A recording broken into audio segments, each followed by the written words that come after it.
Assalamualaikum warahmatullahi wabarakatuh. Perkenalkan, saya Nur Wahidini dari Fakultas Sains dan Teknologi, Prodi Informatika. Kali ini saya akan menjelaskan materi mengenai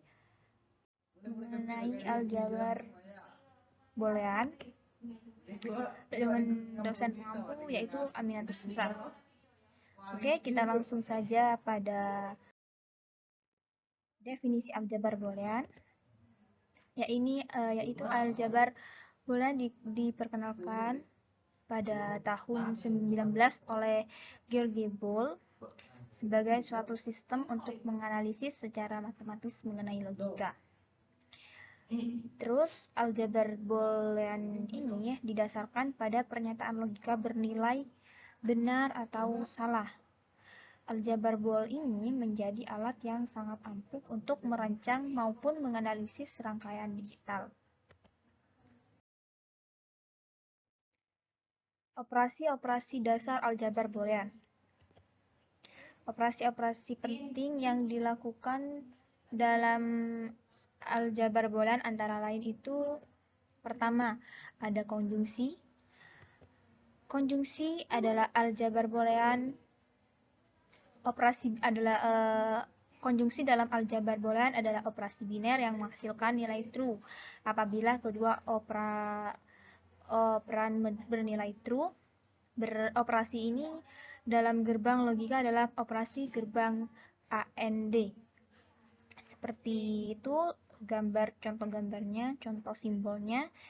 Kemudian sedangkan dalam matematika dasar adalah operasi perkalian. Dalam teori himpunan dan statistika disimbolkan dengan tanda A terbalik. Disimbolkan dengan tanda seperti V yang terbalik. Ini adalah contoh dari operasi konjungsi, yaitu perkalian. Jadi, jika true ketemu true, hasilnya adalah true.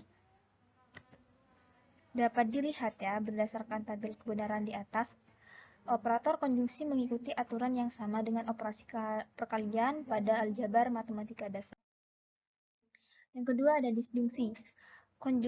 Disjungsi adalah operasi biner yang menghasilkan nilai true 1 apabila true atau 1 apabila salah satu atau kedua operan bernilai true.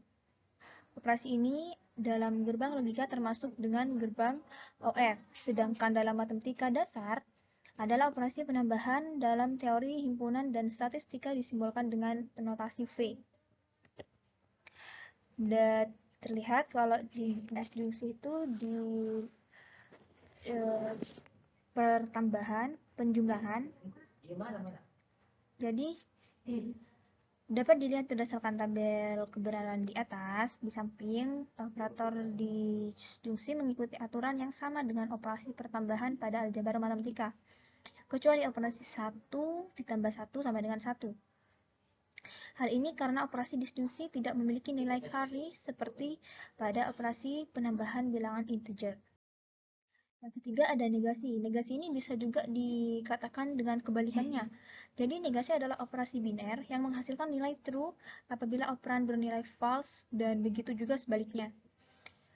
Operasi ini dalam gerbang logika adalah operasi gerbang NOT atau NOT.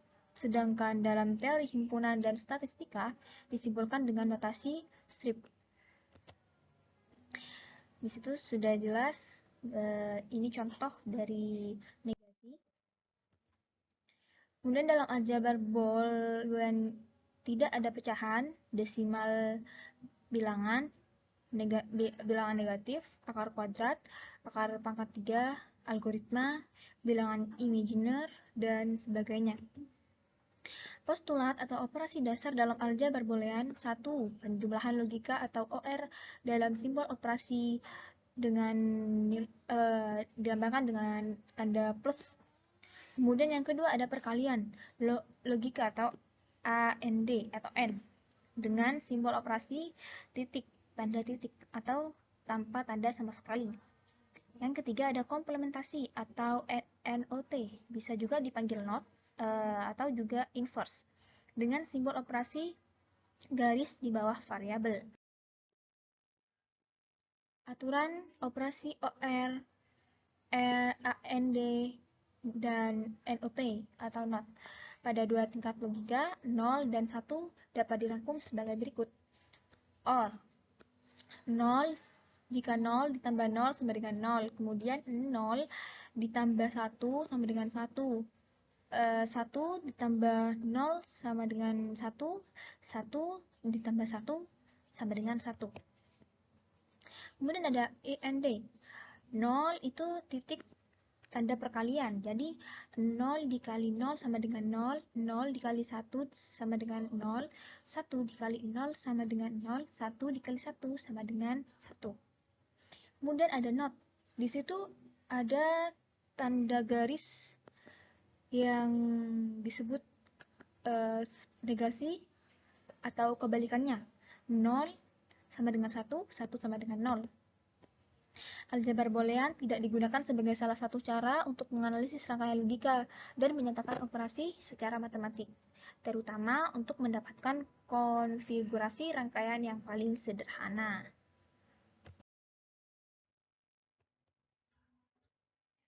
Hukum-hukum aljabar boolean. Pertama, A tambah B sama dengan B ditambah A. Itu termasuk hukum komutatif OR. Kemudian ada A dikali B sama dengan B dikali A. Termasuk hukum aljabar komutatif AND. Dan yang ketiga ada A ditambah B ditambah C sama dengan A ditambah B ditambah C, dan sama dengan A ditambah B ditambah C. Itu hukum asosiatif OR. Kemudian yang keempat, A dikali BC sama dengan 9AB ditambah dikali C sama dengan ABC. Itu termasuk hukum asosiatif AND. Dan yang kelima ada A dikali B ditambah C sama dengan A dikali B ditambah A kali C. Itu termasuk distributif OR. Dan yang keenam ada A ditambah B dikali C ditambah D sama dengan A dikali C ditambah B dikali C ditambah A dikali D ditambah lagi B dikali D. Itu termasuk distributif AND. Yang ketujuh ada A sama A ditambah A dikali B sama dengan A, absorptif, termasuk hukum absorptif. Yang kedelapan, A ditambah A dikali B sama dengan A ditambah B, itu termasuk absorptif juga. Dan di bawahnya juga ada De Morgan, A di negasi A ditambah B, lunar sama dengan A dikali B. Dan A yang 10 terakhir, A dikali B sama dengan A ditambah B. Ini sangat penting ya buat teman-teman yang belajar dasar-dasar pada aljabar boolean. Jadi harus jadi catatan terpenting. Nah, setelah dari penjelasan tadi, sedikit materi tadi, kita lanjut pada latihan soal. Yang pertama, buktikanlah bahwa A ditambah B dikali A ditambah C sama dengan A ditambah B dikali C. Penyelesaiannya sebagai berikut. Nah, di sini menggunakan hukum distributif. Jadi, dikelompokkan A dikali A ditambah A dikali C ditambah A dikali B dan ditambah B dikali C. Kemudian yang kedua itu menggunakan komunitatif.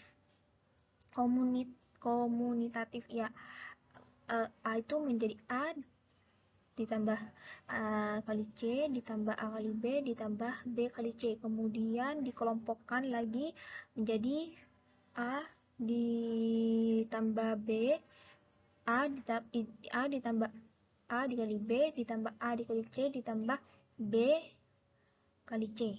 Kemudian menggunakan hukum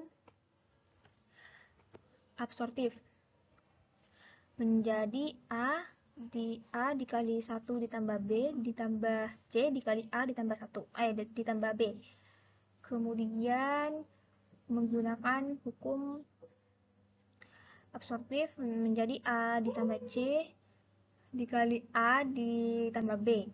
Kemudian sama dengan A ditambah AC ditambah BC. A dikali 1 ditambah C sama dengan ini. Ditambah juga B dikali C. Kemudian dan jawabannya adalah A ditambah B dikali C. Kemudian yang kedua,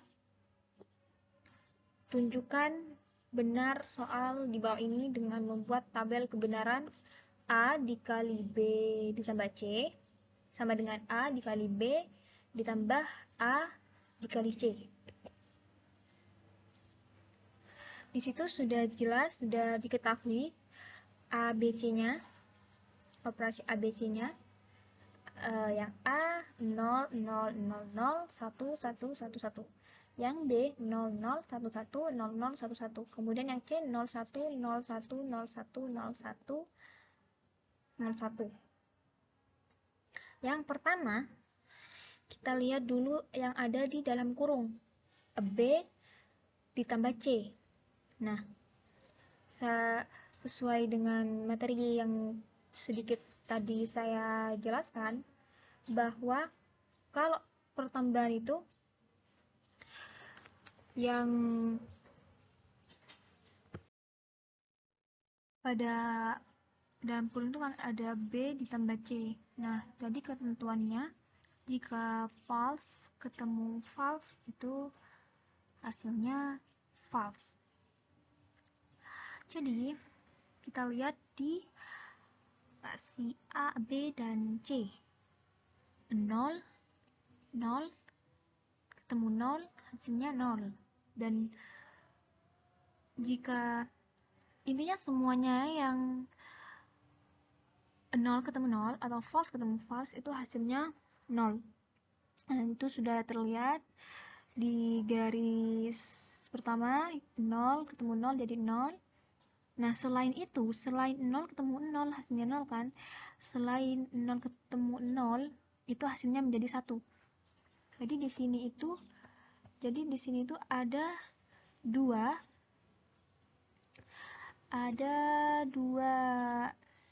0.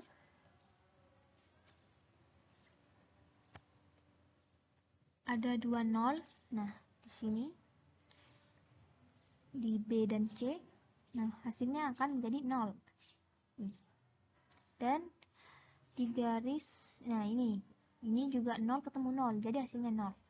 Kemudian A dikali B ditambah C, hasilnya ini dikalikan dengan operasi ini. Nah, jadi jika perkalian maka true ketemu true, 1 ketemu 1. Dan kita lihat di A dan di hasil ini tadi. Nah, sudah jelas ya, ini 1 ketemu 1. Nih, ada 3 baris dari bawah. Nah, di sini tuh tuh kan. Nah, ini ditulis 111 karena di sini itu hasilnya pertambahannya B dan C itu dengan si A ada true ketemu true-nya. Jadi di sini ditulis 111. Yang lainnya karena di sini tidak sesuai atau tidak sama true, jadi ditulisnya 000. Kemudian soal berikutnya, A dikali B.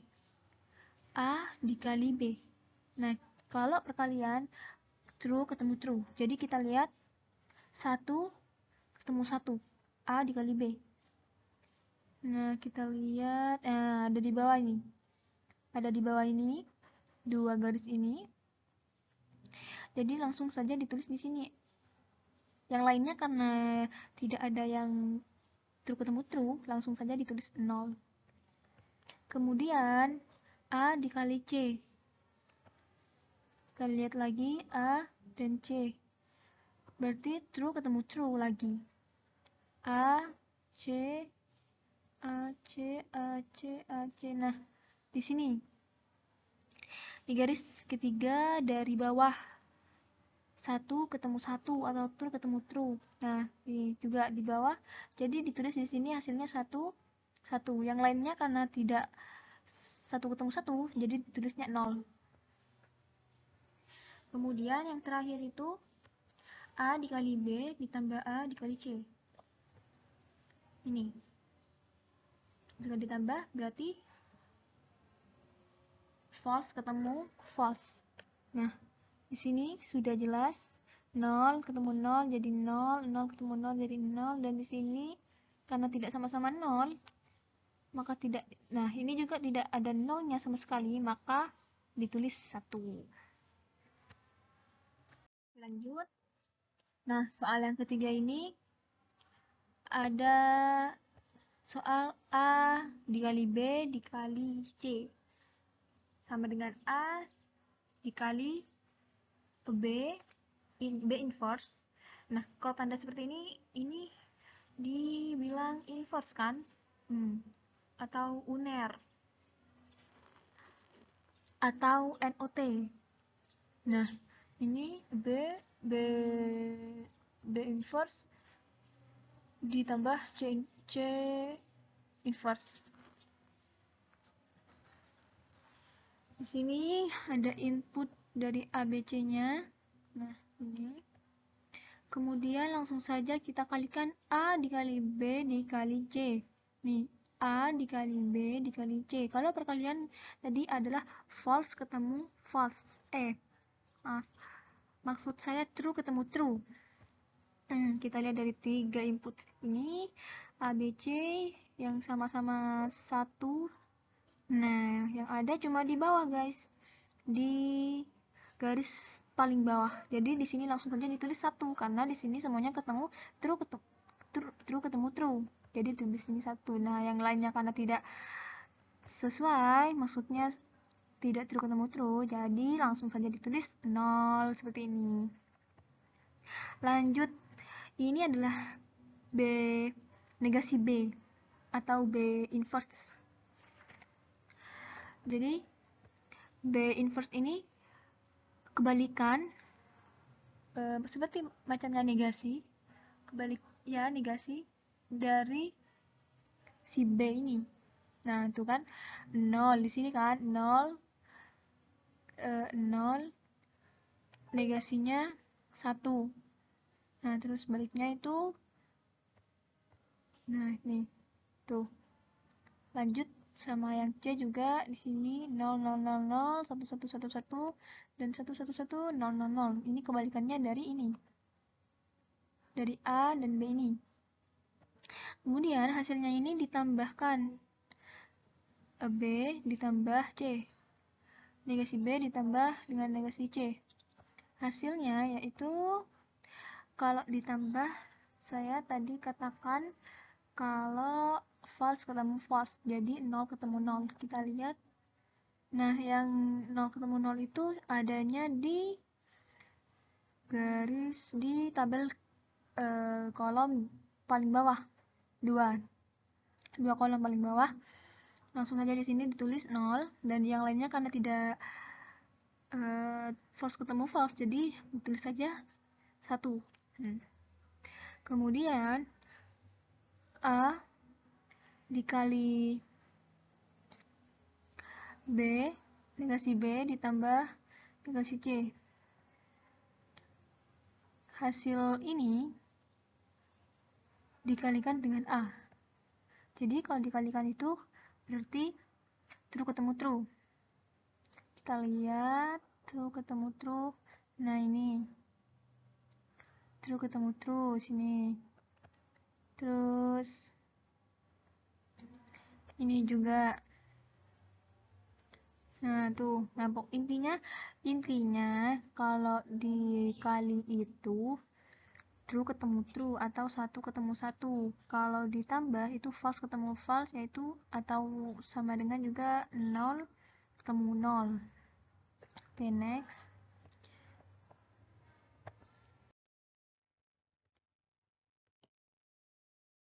Graf pohon dan kode Huffman Engineering Logic. Ini materi kedua. Langsung saja pada definisi graf. Graf G didefinisikan sebagai pasangan himpunan V, E. Ditulis dengan notasi G sama dengan V, E. Yang dalam hal ini V adalah himpunan tidak kosong dari simpul-simpul dan E adalah himpunan sisi yang menghubungkan sepasang simpul. Pada pernyataan di atas menyatakan bahwa V tidak boleh kosong, sedangkan E boleh kosong. Jadi sebuah graf dimungkinkan tidak mempunyai sisi satu buah pun, tetapi simpul harus ada minimal satu. Graf yang hanya mempunyai satu buah simpul tanpa sebuah sisi pun digunakan graf trivial. Dalam graf terdapat simpul 1, 2, 3, 4, sisi yang menghubungkan simpul E1, E2, E3, dan seterusnya. Nah, di sini contohnya pertama, ini simpul terdiri dari 1, 2, 3, 4. Dan yang ini E1, E2 ini termasuk yang mengumpulkan dari simpul-simpul ini. Sama juga ya. Kalau ini itu cincin, graf cincin, karena ini mengelilingi di simpul ini saja, di satu simpul saja, di satu titik simpul saja. Definisi pohon. Pohon didefinisikan sebagai suatu graf tidak berarah, terhubungkan atau connected undirected graph yang tidak mengandung sirkuit. Dua sifat penting yang dapat digunakan untuk menentukan suatu pohon yaitu terhubung dan tidak mengandung sirkuit. Terminologi dalam pohon, simpul E, F, dan G disebut anak dari simpul D. Simpul D disebut orang tua atau parent. B dan C disebut sibling atau saudara kandung. Dan daun adalah simpul bagi paling ujung dalam sebuah pohon. Simpul B, E, F, dan G adalah daun. Aras maksimum dari suatu pohon disebut tinggi atau kedalaman pohon tersebut pada pohon di samping aras maksimal 3. Lanjut kepada latihan soal. Yang pertama, dari 5 model graf berikut, manakah graf yang tergolong pohon? Nah, dari sini guys. Ini ada contoh model graf. Ini yang pertama, A, B, C, D, dan E. Ada 5 contoh. Nah, kita jawab pada graf pada opsi A dan B merupakan graf sederhana, tetapi keduanya bukan pohon karena membuat siklus. Salah satunya yang berbangun segitiga. Ini segitiga. Nah, graf pada opsi C merupakan pohon karena tidak memuat siklus dan juga terhubung. Nah, ininya nih. Nah, ini tidak terhubung. Jadi, makanya dibilang ini adalah graf pohon. Graf pada opsi D merupakan graf sederhana karena memuat gelang sehingga bukan tergolong pohon. Nah, nih. Terus yang E terakhir juga bukan graf sederhana. Juga bukan graf. Karena memuat sisi rangkapnya. Tuh. Kalau seperti C kan tidak ada sama sekali rangkapannya. Itu jalan gini. Nah, tuh. Lebih lanjut, graf tersebut terhubung sehingga jelas bukan tergolong pohon. Jadi jawabannya itu adalah C. Lanjut. Sekarang masuk pada kode Huffman. Nah, kode Huffman itu adalah salah satu algoritma yang bisa digunakan dalam kompresi data. Adalah algoritma pengkodean Huffman. Pada algoritma pengkodean Huffman, simbol yang mempunyai probabilitas paling besar diberi kode paling pendek atau jumlah bit kode sedikit, dan simbol dengan probabilitas paling kecil akan memperoleh kode paling panjang atau jumlah bit kode banyak. Kode tersebut diperoleh dengan cara menyusun sebuah kode Huffman untuk masing-masing simbol berdasarkan nilai probabilitasnya. Algoritma pohon Huffman. Berdasarkan daftar simbol dan probabilitas, buatlah dua buah node dengan frekuensi paling kecil. Buatlah node parent orang tua dari node tersebut dengan bobot parent atau orang tua merupakan jumlah dari probabilitas kedua node anak tersebut. Kemudian masukkan node parent tersebut beserta bobotnya ke dalam daftar, dan kemudian kedua node anak beserta probabilitasnya dihapus dari daftar. Salah satu node anak dijadikan jalur atau dilihat dari node parent untuk pengkodean 0, sedangkan lainnya digunakan untuk jalur pengkodean 1. Nah, langsung saja kita ke latihan soal.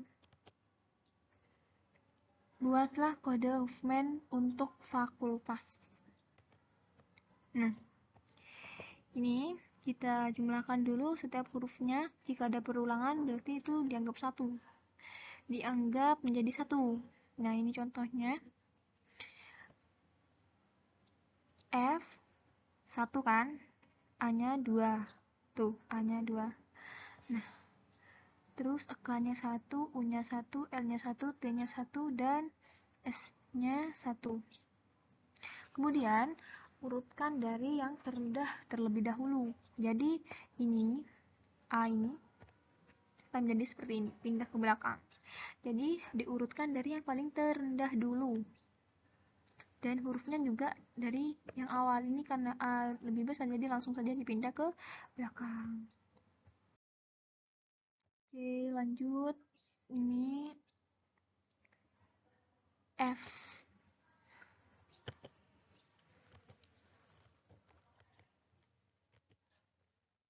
Nah, di sini ini kan tadi sudah dikelompokkan, sudah menjadi yang terendah.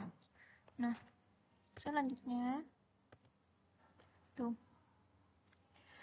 Ini disatukan jadi 1 ya. Jadi FK ini ditambah jumlahnya menjadi 2. Nah, kemudian FK ini dimasukkan ke sini. Nah, jadi ini langsung mulai dari sini, dari U. U1, L, C, S, A. Nah, seperti ini.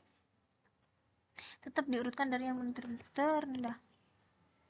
Nah, ini juga disatukan UL. Jadi UL 2. UL. Nah, UL tuh turun ke sini, terus ke belakang. Jadi di sini dimulai dari T, dan ini dikaitkan lagi. T dikaitkan, dipasangkan jadi TS2.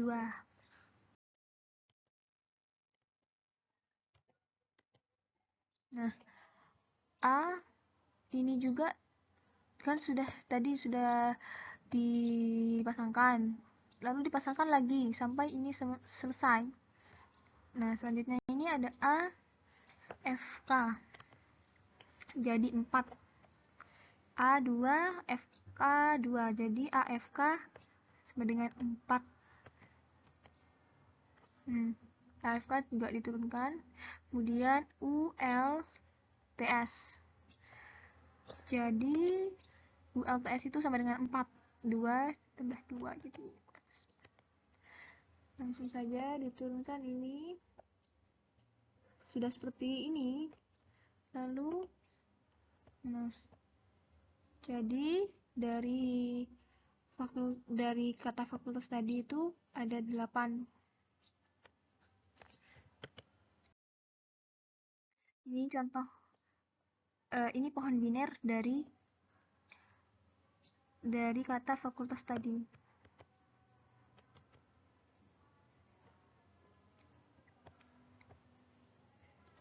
Di sini, nah,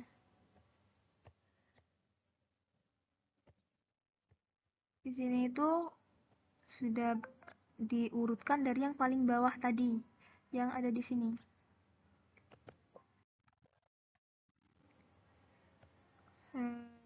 Lalu kalau sudah seperti ini, berarti ini kalau kanan itu 0 dan kalau kiri itu sama dengan 1. Jadi di sini di kiri ditulis 0 1. 1 0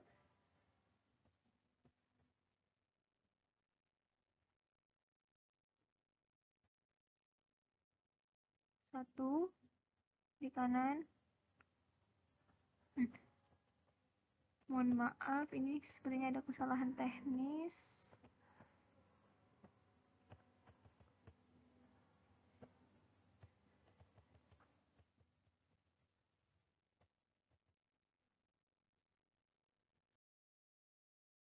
Nah, mohon maaf tadi tertunda. Kita lanjut yang pohon biner itu. Jadi di sini 0 1 kanan kirinya itu kalau jika di kiri itu adalah 0, jadi di kanan itu 1. Nah, kita lihat di sini sudah, nah, kiri 0, kanan 1. Seterusnya seperti itu. Jadi seperti ini. Kemudian caranya kita itu menghitung kode berapa bitnya pada kata fakultas ini. Nah, seperti ini. Kenapa bisa jadi F itu 0 0 1 0 dan A itu 0 0, K itu 0 1 1 dan seterusnya ini? Mengapa? Karena kita lihat dulu dari F. Kita lihat F ini. Nah, F ini dihitung dari sini. Dari akar E. Dari akarnya sini. Nah, tapi kita menghitungnya itu dari atas. Dari atas sini. Dari atas, bukan menghitung dari bawah, tapi menghitung dari akar atas. Jadi F itu 0 1 0. Seperti itu. Dan seterusnya di sini juga ada A. A ini akarnya dari sini. Dari sini ke sini. Jadi dihitung dari akar atasnya itu 0 0. K. K itu sini. Ya, FK, AFK dan sini. Jadi 0 1 1. U ini kita hitung dari atas 1 0 0. L di sini 1 0 1 dan ada T 1 1 0, A sama 0 0, S 1 1 1. Next, soal berikutnya. Dengan menelusuri pohon biner movement yang telah dibuat, kita dapat membuat tabel kode movement sebagai berikut ini. Nah, sehingga kode movement untuk string fakultas adalah 0 1 0 0 0 0 1 1 1 0 0 101 110 00 111. Jadi terdiri dari 22 bit. Ini dihitung 22 bit. Nah, jika ditabelkan menjadi seperti ini. Oke, terima kasih video kali ini. Semoga bermanfaat. Assalamualaikum warahmatullahi wabarakatuh.